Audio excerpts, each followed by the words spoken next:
I'm not saying that fraud or favoritism or collusion occurred here, but I'm saying if you allow these types of rules, I can almost guarantee it will occur in the future when you have no rules and hundreds of millions of dollars of public tax dollars are in play.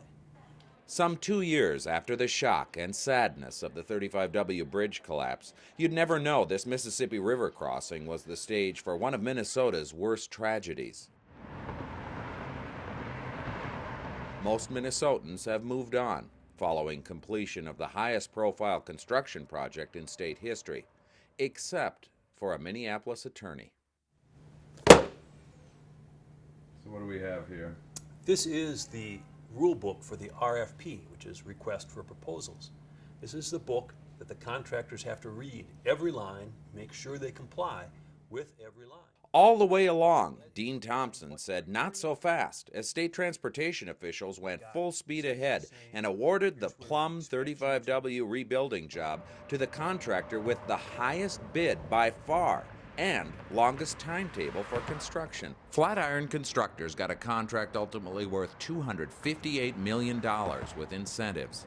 While declining to comment for this story, state officials have strongly defended the selection process. Yet Thompson argues the three losing bidders were run over, along with the taxpayers. The proposal was, say, $50 million more expensive than everybody else's and took the longest period of time. So the taxpayers actually lost money by someone who was allowed to go outside the rules.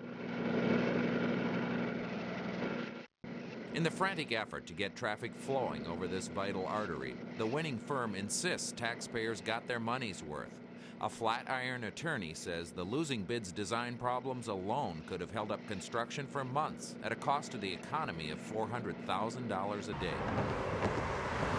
The case focuses on whether the bidding process was flawed and if taxpayers paid tens of millions of dollars more than necessary for this project. Billions of dollars of future government contracts are potentially riding on the outcome. It's a great bridge and it works well, but this case is about procurement integrity and making sure that once a process is set forth and the rules set, the guidelines put forth, that people follow them.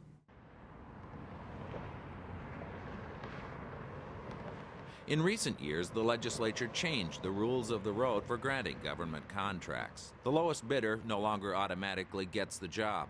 Under a new system called Best Value, cost to taxpayer is one key factor in awarding contracts. Yep, this is the brief that will be going to... While MnDOT insists it acted within its discretion in the 35W bridge contract, it's the first big test of how much leeway officials should get in spending taxpayer dollars, what the Star Tribune called the $71 million question. What we want is clarity, and once we get that clarity, you'll get lots of competition, you'll get lower prices, and there will be no opportunity for gamesmanship. That's good for taxpayers. It's good for taxpayers, it's good for the citizens, it's good for the industry, and it's good for the government too, because the government will be subject to less criticism.